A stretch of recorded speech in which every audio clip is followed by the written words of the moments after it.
At the official halfway point of Global Champions League Round 1, we find three teams all fighting it out on double clear. Madrid Emotions, Saint-Tropez Pirates, a surprise, and the 2024 champions, the Cannes Stars, powered by the Iron Dames. They have now opened up somewhat of a wonderful cushion for themselves because the Prague Lions are slightly behind them on 4, New York Empire with a time penalty on 5, and then a far bigger group of really big teams with very strong riders having very high penalty counts. So all of a sudden, is this an opportunity for Madrid Emotions, Saint-Tropez Pirates or the Cannes Stars to really strike and take a chunk out of that Shanghai Swans lead that we find, to take a bite into the Falcons Art United lead that we find towards the top of the table? It's going to be a very intriguing second round. Speaking of the virtual leaders, that belongs to Madrid Emotion, as mentioned. Let's hear from Eduardo Alvarez Aznad on their team's performance.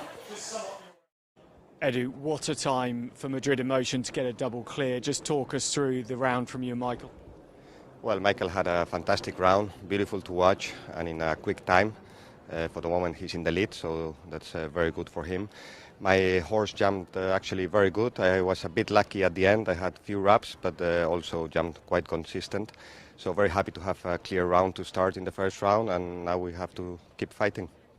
Legend seemed to give you absolutely everything out there as you were sort of balancing him really well around the tight corner from 5 to 6. How is he coming on as a horse? Well, it's a horse with a lot of temperament. He's a horse that has a lot of experience. But okay, now he's my main horse, so he needs to perform as a top horse. I think he's doing it very good this year. So I think I just need to keep going the same, and the results will come. Two very experienced horses jumped for you in round 2. What changes are there for Madrid Emotion as you try and get that top spot here? Well, I don't know yet what's the team for the second round, but we're going to discuss it right now with Eric and Michael and Kim, so we will decide who is riding now. You've got a mighty team here. Good luck for the second round. Thank you very much. A little bit of an emotional moment there for show jumping lovers, hearing Eduardo Alvarez Aznad now refer to Legend as his top horse. I took a moment to think about that, only to remember and to realize of the wonderful retirement that took place for Rockefeller back in Madrid in the previous stage.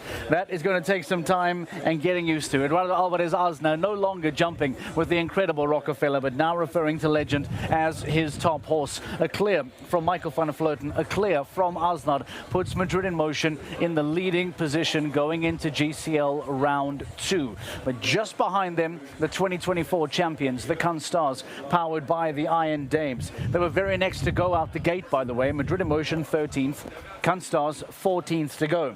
Sophie Hinnes and Jana Frederica Meyer-Zimmermann following suit, jumping double clear themselves and landing behind Madrid Emotion only on time. We caught up with Sophie Hinnes to get some thoughts from the Cannes Stars. Sophie, an explosive round from you, an exceptional clear and double clear for Cannes Stars. Just sum it up for us here. Yeah, we are more than happy to deliver 2 clear rounds in the first round in front of our home crowd. It's a very good feeling, but now we have to keep it up and have to fight for the next round. How difficult is it, nerves-wise, having gone clear to then sit and watch as you did when Jana went? Yeah, it's always for sure more nervous when you ride yourself. But I have a big trust in Jana, so it was not that I was like, oh, it was really enjoyable to watch. The class started in real warm temperatures and lovely sunshine. You jumped in wet weather and the temperature really dropped. Does that help the horses, the temperature dropping? I think it's nice when it's not too hot. I mean, I think we are very lucky with the weather here. Compared to last year, it was super warm. Now I think it's actually nice.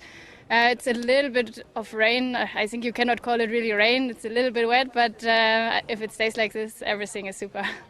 Plans for the second round? Any changes? I will change the horse. I will ride Iron Dames My Prince. Jana keeps or sticks to Messi, I think. So I hope that this is a good plan. Good luck, well ridden. Thank you. A big smile on the face of Sophie Hinners, and justifiable after that wonderful double clear. All of a sudden, Iron Dame Sinclair and Messi van het Rootershof doing the job. What are the changes then going to be in that second round? A few suggestions there possibly. We'll keep you updated with those movements, with those changes as the rest of the evening unfolds. Let's show you then what the rankings look like now, because we need to remind you that the Saint-Tropez Pirates were also jumping double clear. In fact, it was a wonderful, wonderful performance from the Saint-Tropez Pirates to go on and put themselves into second place. I beg your pardon. There we see it. Canstars, powered by the Iron Dames, Saint-Tropez Pirates, putting themselves in that position, putting themselves in a very strong performance for that second round. Prague Lions on 4, New York Empire on 5, Razorback International powered by Horse Jim. The comments of Christian Kukuk was that in fact you jump a double clear in round 2 and 8 may well get you onto the podium. Perhaps that would have been more realistic without the 3 teams on double clear. Now all of a sudden things starting to change and look a little bit different, if that is going to indeed be a reality. Rome Gladiators on 12 alongside the Stockholm Hearts and the Shanghai Swans. Big surprises there. And the Monaco Comets, the Iron Dames sister team, I'm afraid, going all the way down to 15th place thanks to 20 penalties combined. Let's not forget the Doha Falcons being eliminated after Julien Akata and Ice Cube Z unable to get over a fence after 2 attempts. That is a wonderful look at the location as to where we find ourselves here in the city of Cannes for stage 5 of the Global Champions League. We invited Dan Strange into the studio with us to have a conversation, to have a chat. With all due respect, the big surprise of this is the fact that Saint-Tropez Pirates are punching well above their weights, getting stuck in with those double clears. You wouldn't have put money on them being the team to join Madrid Emotion and or Canstars on double clear, Dan? Would you, wouldn't you? This is a really interesting one. If you look at the start of the season, they were there or thereabouts at this stage and just tailed off in the second round, and then they get the podium in Madrid. Max Watchman coming in on debut, huge clear from him. Mariano has gone clear before, so it is a bit of a surprise, and there are other surprises in terms of who's got Fault Shanghai and Riesenbeck as well. Saint-Tropez have been jumping well this season, but a little bit of a surprise, yeah, I think it's fair. I think the fact that they are then going to be in that conversation, and again, you talk about Mac Watchman, still such a young man to be jumping like that at this stage on a track that has given the likes of Ben Mayer and Christian Ullmann difficult times, gives you perspective on how good a round that is from Max Watchman, how good a clear that is from Mariano Bastida as well. Let's talk about the Shanghai Swans. Here we have a championship leading team. We joked earlier on at the season, the fact that Max Kuna has this luxury of throwing darts at a dartboard to decide whether it's going to be Daniel Deusser this week or Ben Mayer next week or Christian Ullmann or himself the following. Nobody was expecting to see the fences fall. I wonder if this may be the performance that sees a bit of a shake-up in the overall rankings come the end of the night. It's not a bad dartboard to have with those riders on it, is it? Yeah. If you want to be one manager this year, it's Max Kuna. Ping. Bullseye. Yeah, no, I agree. And if Shanghai don't perform well in this second round and don't keep themselves up there, hoping then, of course, Canstars have a couple down and get themselves in the mix, as you say, everything will change at the top of the standings. The thing is, Canstars have gone through a dip. Shanghai Swans at some point this season will go through a dip. You're not just going to come first and second every week like they've done in the last. And because of how handsome their lead is, they almost are afforded the opportunity to, dare I call it a slip-up, but to have a bit of a slip-up, because you know that the gap that you've been building on has become quite extensive, that you are allowing yourself that window of failure and still then come back to Saint-Tropez next week and feel as if you are still in control of this title fight. You wonder what their team WhatsApp group must be like. You know, if you've had 2 fences down, Ben Mayer, yeah, one of the top 3 riders in the world, and you're like, oh, Ben had 8 faults. That shows the level they're at, though, and that shows, you said about Saint-Tropez punching above their weight. That's the heavy hitters Shanghai Swans are, and why 12 faults to them is a massive letdown of a round, essentially. You had a conversation with the Stockholm Hearts earlier on this afternoon. They're in serious threat of flirting in a bottom of the table scrap that they don't want to be in. New rules and regulations for 2025. The team that places in the last position, bottom of the table, will not go to the highly sought after GC Prague playoffs at the end of the season. That is a massive blow financially for the team, and it is a massive blow emotionally for the team as well. Marlon and Inigo spoke to you earlier on. They admitted to some difficult times. They said that this was going to be the stage that needed to turn things around. They too have fences down, even a double clear in round 2. I mean, how much ground can be made up here by the Stockholm Hearts, who again seem to have some difficulties in the GCL this year? I keep wanting to call it a relegation battle, but of course no one gets relegated, so we're going to need to come up with a name for that. But Marlin was happy with how Indiana jumped. Indiana gets quite excitable sort of in and out of the ring and into warm-up, which is smaller here, but very pleased. I mean, Indiana's 17, had a bit of time off, and she was pleased with how that went. I think the point Stockholm made, or point Marlin made, was they're still in it, or at that point they were still in it. When they jumped, you know, we'd just seen Shanghai Swans have 12 faults, so they were still in the mix at that point. The late 3 double clears changes the context of the round, and for Stockholm, I think, well, Marlin said, can we defend it? We will go to. I don't think now they'll be thinking that's possible. The irony is, with the Doha Falcons elimination, the 3 back-to-back clears have all come in consecutive fashion. Let's show you what the virtual rankings look like then. We'd like to play this game, the what-if game. If you were to stop proceedings right now, what if we were not to have a second round? What if things were to end as they are right now? That means that the virtual rankings would look as follows. All of a sudden, the Shanghai Swans lead gets cut down to 2 points. But as Dan pointed out, still very early on in the season, they've done well to build themselves a buffer. But the Can Stars would make up a massive, massive jump. The Saint-Tropez Pirates jump into the 80s with their 25. And Falcons United, surprisingly, Dan, would still hold on to 3rd place. Yeah, Saint-Tropez being in 5th is, as we say, that shows if they had had a bit more luck in the start of the season, where could they have been? But, you know, the gap's closing at the top to 20 points between 1st and 4th. And all of a sudden, take a look at that. The fight between Paris Panthers and the Stockholm Hearts goes down to 13 points, I'm afraid, or at least extends up to 13 from the Stockholm Hearts perspective. But that is not a conversation that Stockholm want to be in, regardless of how much buffer they have over Paris. That is not a fight they want to be in. Doha getting eliminated gives hope them. To Stockholm, it gives hope to Paris, because it just gives them that bit extra on the scoreboard, and it's going to be crucial. Stockholm really are the ones that benefit a lot from Doha losing out today. To give you perspective as to how and why that Doha Falcons elimination is so hurtful, if a team gets eliminated in the 2nd round of Global Champions League, you finish in last place, but you take home the smallest amount of points that are allocated to the last place team. If you are unable to complete the GCL, in other words, if you get eliminated in round 1, as if the Doha Falcons have now done, you are not awarded the minimum amount of points, you are awarded 0, seen somewhat as a penalty of not being able to complete the competition. A round 1 elimination, as Dan points out, serves the Stockholm Hearts well, it serves the Paris Panthers well, because it means that they are guaranteed to finish above at least one team. That is the Doha Falcons. Julien Akatin, unfortunately, with a refusal twice over, meaning that they will play no part in that 2nd round. What did you find interesting? You chatted to a lot of riders before we wrapping it ready for GCL round 2. Some commonalities, some recurring thoughts. What came out of GCL round 1? Guido Grimaldi for Paris Panthers early on was absolutely delighted. Hassan Senturk, I've not heard so many people congratulate someone on a clear round for a while. FA called him an absolute star. He said, go and talk to my new star. Yeah.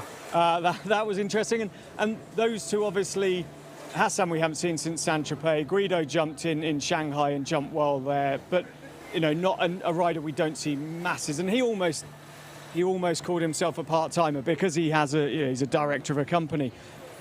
There was a lot going on. It was quite unsettled, actually, as the weather was settled in the early stages, and that was something that was very much behind the scenes noticeable.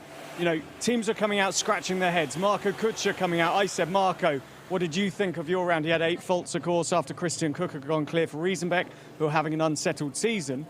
And he just said, well, these things happen. You sometimes knock it. I'm right.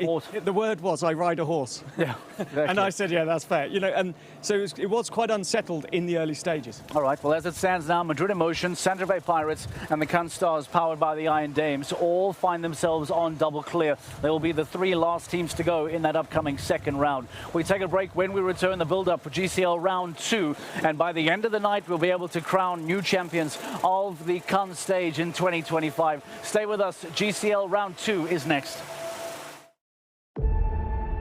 A journey like no other begins. The world's most spectacular show jumping tour is back. Bigger, bolder, unforgettable. 16 breathtaking destinations. The world's finest riders. The most powerful horses. 17 teams, each driven by talent and ambition. Precision, power, and passion. Every jump, every second, every heartbeat counts. From the heart of Paris to the skyline of New York. From Shanghai's electric energy to the golden glow of Saint-Tropez. Each stop, a new stage. Each stage, 2 championships. Each moment, a story waiting to unfold. This is more than a sport. This is artistry in motion. A testament to courage, grace, and unrelenting passion. Where centuries of tradition meet the future of the sport. Every stride, calculated. Every moment, critical. Every leap, defining. It's more than a competition. It's an electrifying spectacle for all ages. A celebration of prestige, performance, and possibility. History will be written. Legends will be made. This is your chance to step inside, to feel the adrenaline, to witness greatness, follow the journey, and be part of history. Join the Longines Global Champions Tour 2025 season from February 27th to November 23rd. Cannes, where the glamour of the French Riviera meets the thrill of world-class show jumping. A city of style, icons, and timeless elegance. But as the sun sets, the stakes rise. Under the floodlights, the arena ignites. With the championship leader away, can Edwina Tops-Alexander take it back? Experience the Longines Global Champions Tour of Cannes from June 5th to the 7th.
As the most spectacular show jumping tour continues its journey through the French Riviera, Saint-Tropez sets the stage for the next chapter. Bathed in golden light, this coastal haven glows with charm. But behind the beauty lies fierce ambition. In an arena where the action feels closer, every second counts. Join the Longines Global Champions Tour of Ramatuelle Saint-Tropez from June 12th to the 14th.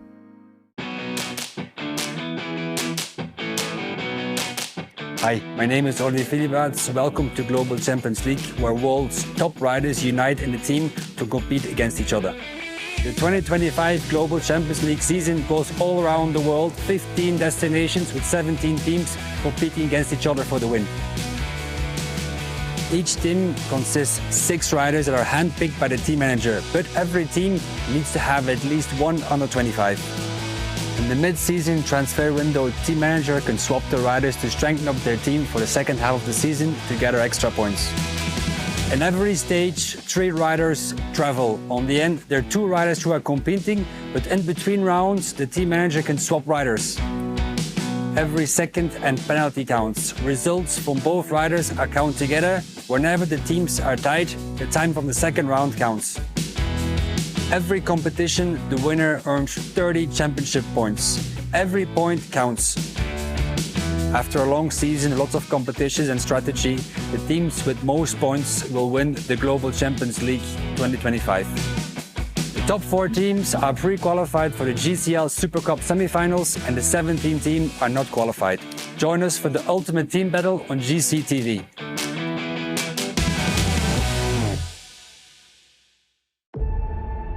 A journey like no other begins. The world's most spectacular show jumping tour is back. Bigger, bolder, unforgettable.